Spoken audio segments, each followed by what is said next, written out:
기승전결을 나눠보는 거라고 생각을 해요. 좀 빈약한 것 같아요. 그냥 후루룩 흘러가 버려서 글을 쓰실 때 문득 벼랑간 갑자기 제가 감정이 메마른 사람이라서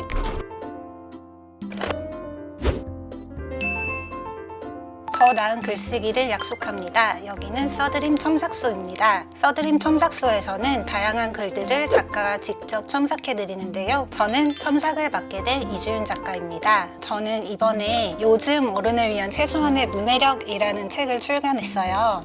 이 책은 긴 문장은 읽기 싫고 읽어도 남는 게 없는 분들을 위해서 제가 한번 집필을 해보았는데요. 제가 이 책을 쓰면서 체득하게 된 지식으로 오늘 첨삭을 한번 해보도록 하겠습니다.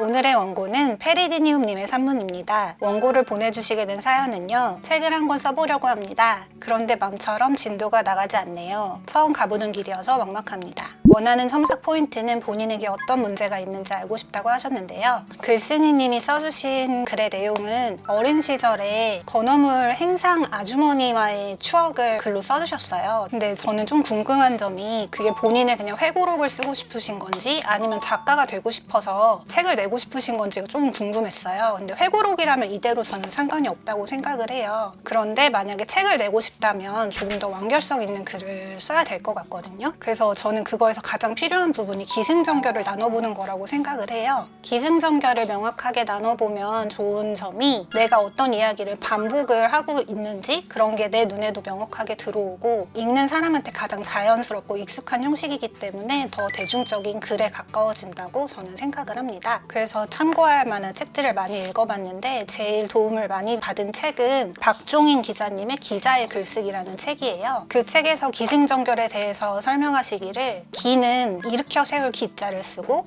승은 이어받을 승자를 쓰고 전은 돌릴 전자를 쓰고 결은 맺을 결자를 쓴다고 하셨어요. 제가 아까 앞에 말씀드린 기승전결에 맞춰서 색깔을 좀 바꿔볼게요. 기에 해당하는 부분은 이야기를 일으켜 세우는 부분이거든요. 파란색으로 바꿔볼게요. 전에 해당하는 부분은 일단 주황색으로 바꿔놓을게요. 그리고 초록색으로 표시하는 부분은 승에 해당하는 부분이에요. 마지막 결론 부분은 보라색으로 바꿔놓을게요. 지금 보시면 원고가 되게 알록달록하게 변했어요. 그래서 이 색깔대로 모아서 원고를 다시 편집을 하면 기승전결이 눈에 딱 들어오게 되거든요. 일단 이렇게 하고 내가 문단을 더 나누고 싶다. 그럼 그 후에 나누셔도 될 것 같아요. 지금 그래서 원고 내용을 하나도 바꾸진 않고 오로지 순서만 바꿨거든요. 이거를 원본 삼아서 이제 첨삭을 시작을 해볼게요. 제가 제일 중요하게 생각하는 건 첫 문장이 가장 중요하다고 생각을 해요. 우리 남매에게는 여수에 관한 오래된 노래가 하나 있다. 그냥 이 문장만 단순하게 읽었을 때 여수에 관한 노래가 뭘까라는 생각이 머릿속에 있었어요. 그리고 그냥 이렇게 글을 쭉 읽었는데 글이 끝날 때까지 노래가 안 나오는 거예요. 그래서 뭐지? 하고 글을 다시 읽어보니까 이게 그냥 그 여수 아주머니와의 얽힌 추억에 대한 비유적인 표현이었더라고요. 그래서 제가 감정이 메마른 사람이라서 이 비유를 바로 알아듣지 못한 걸 수도 있어요. 그런데 글은 불특정 다수가 있는 거고 그 사람들과 오로지 문장으로 소통하는 거기 때문에 오해가 있게 쓰면 안 되거든요. 그래서 저는 정확한 단어를 구사를 해주셔야 된다고 생각을 해요. 그래서 만약에 이 오래된 노래라는 표현을 지키고 싶다 하시면 이걸 앞에서 뿌려뒀기 때문에 뒤에서 노래와 관련된 아주 작은 무언가라도 나와서 자기가 뱉은 말을 걷어줘야 되거든요. 근데 만약에 그런 소재가 없다 그러면 이런 혼동을 줄 수 있는 노래라는 단어 대신에 기억이라는 말로 저는 바꾸는 게 나을 것 같아요. 긴 세월 잊혔던 그 노래가 어느 날 내 기억 속으로 날아들었다. 이 문장은 제가 일단 삭제를 할게요. 왜냐하면 뒷부분에서 비슷한 얘기가 한 번 더 나와요. 이걸 제가 기승전결을 순서를 바꾸다 보니까 반복되는 부분이 보이더라고요. 그을린 수습대처럼 마른 그분을 우리는 여수 아줌마라 불렀다. 언제부터였을까? 그분 출입이 뜸해지는가 싶더니 우리 기억 속에서 사라져버리고 만다. 만다를 말았다라고 고칠게요. 왜냐면 다 과거형으로 얘기하고 있었는데 이 시점이 맞지 않는 느낌이 들어서 말았다로 이 부분을 고쳐봤고요. 여수 아주머니를 지칭하는 말이 그분이라는 말이 계속 나와요. 근데 그분이라는 단어는 사전적 정의로 그 사람을 아주 높여서 부르는 3인칭 대명사거든요. 그런데 여수 아주머니는 친근한 이미지의 여성인데 그분이라는 표현이 너무 좀 이렇게 높게 느껴지기도 하고 반복이 되기 때문에 이거를 뭐 아주머니라든지 그녀라든지 다양한 표현을 쓸 수가 있어요. 이 부분은 아주머니라고 바꿔도 될 것 같고요. 문득 그분 기억이 나를 찾았고 라는 말이 나와요. 근데 저는 아니 땐 굴뚝에 연기가 나지 않는다고 생각을 하는 편입니다. 본인에게는 정말 문득이겠지만 어떤 계기가 있을 거라고 생각을 해요. 글을 쓰실 때 문득, 벼랑간, 갑자기 뭐 이런 표현들을 많이 쓰시는데 나한테 그 상황에 어떤 일이 있었는지 한 번 더 생각을 해보시면 좋을 것 같아요. 동생에 대한 얘기를 추가하면서 저녁을 함께 하러 온 동생이 좋아하는 국을 끓이려 홍합을 손질하다가 문득 이렇게 문득이 이어지면 더 자연스러울 것 같아요. 왜냐면 여수 아주머니가 건어물을 파는 행상이시거든요. 그러니까 홍합 손질을 하다가 문득 그분 기억이 스칠 수도 있잖아요. 근데 그건 이제 글쓴이께서 또 찾아보셔야 될 것 같아요. 저의 상상력으로 이건 그냥 해본 거고요. 여기서 또 그분이라는 말이 나와요. 이것도 그녀와의 기억이 더 자연스럽게 내 머릿속을 스쳤다라는 표현으로 바꿔볼게요.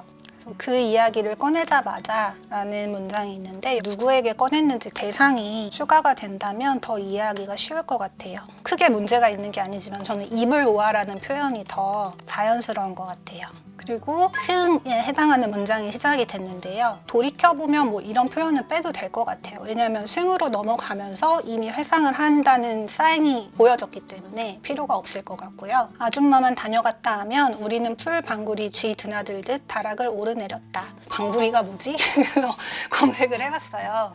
이게 속담이더라고요. 뜻이 뭐냐면 풀을 담은 그릇에 풀을 먹으려고 쥐가 수시로 드나든다는 뜻이래요. 그래서 이 표현이 너무 재밌어서 되게 표현력도 풍부하시고 어휘력도 풍부한 분이시구나 그런 생각을 했었어요. 전반적으로 승 부분은 제가 크게 손을 대지 않았고 굉장히 잘 표현을 해주신 것 같아요. 그래서 이제 주황색 부분은 전에 해당하는 부분이에요. 그 전 부분에는 어떤 얘기를 저는 하는 편이냐면 앞선 이야기들에 대한 저의 생각을 좀 풀어놓는 편이에요. 그래서 이 부분도 이제 보니까 글쓴이님께서 본인 생각을 풀어놓은 부분들이 글 군데군데 보이더라고요. 그래서 그걸 제가 한번 모아봤어요.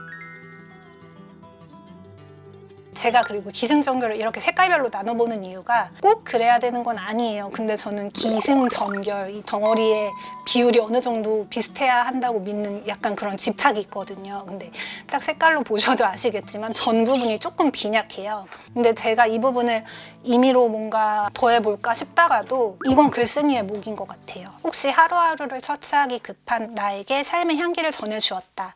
이 삶의 향기라는 부분에 있어서 글쓴이님께서 추가하고 싶은 내용이 있으시다면 추가를 해주셔도 좋을 것 같아요. 그리고 이제 결 부분은 이야기의 매듭을 짓는 부분이에요. 그 매듭을 짓는 방법은 제 생각에는 정답이 있는 건 아니고 각자가 찾아가는 것 같아요. 근데 제가 볼 때는 이 글의 결론 부분이 좀 빈약한 것 같아요. 그냥 후루룩 흘러가 버려서 앞에서 잘 해놓은 이야기를 그냥 같이 이렇게 흘려버리는 느낌이라고 해야 될까요? 한시라도 빨리 홍합을 맛보고 싶었던 우리는 마당에 늘어선 해바라기 그림자가 길어지기만을 기다렸다. 그리고 여기서 또 칭찬해드리고 싶은 건 표현이 너무 좋았어요. 해바라기 그림자가 길어지기만을 기다렸다. 이 표현이 너무 서정적이잖아요. 그래서 이게 굉장히 좋았어요.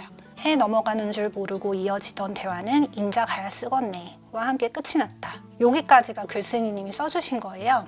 그래서 제가 매듭을 짓는 방법은 이 글에서 한 번이라도 나왔던 문장을 이렇게 어떻게 끌어와가지고 시시한 농담 같은 걸 하면서 그냥 끝내는 편이에요. 동생과 여수 아줌마에 대한 이야기를 한참 나누다 보니 어느새 밤이 깊었다. 추억에서 빠져나오기 못내 아쉬운 마음이 들지만 내일은 현실을 살아야 하니까 오늘은 나도 인자 그만 가야 쓰겄네. 여수 아줌마가 했던 사투리를 다시 한번 인용을 하면서 글을 여운이 있게 나름대로 끝내본 거예요. 그래서 저는 이런 식으로 했지만 글쓴이님께서 뭐 다른 방식으로 해보고 싶다. 그러면 이 결론 부분도 한번 추가를 해보시면 좋을 것 같습니다. 시중에 있는 에세이가 그냥 작가의 이야기를 늘어놓은 것처럼 보일 수 있지만 분명히 그 책을 관통하는 어떤 주제가 있거든요. 그러니까 내가 어떤 한 가지 주제를 잡아서 책 한 권 분량을 쓸 수 있는 이야기거리를 가지고 있는지 이런 거를 한번 생각을 해보셨으면 좋겠습니다. 가지고 계신 이야기가 좋고 문장력이 좋으시기 때문에 조금만 더 다듬으시면 아주 좋은 글을 쓰실 수 있을 것 같습니다. 첨삭 전문이 궁금하시다면 교보문고 캐스팅 페이지에 자세하게 나와 있으니까요. 영상 하단에 더보기를 클릭해서 링크를 확인해주세요. 오늘 영상을 보시고 나도 첨삭 받고 싶다, 글쓰기가 어렵다는 생각이 드셨다면 써드림 첨삭소로 글을 보내주세요. 써드림 첨삭소는 언제나 열려 있습니다. 그럼 다음에 만나요.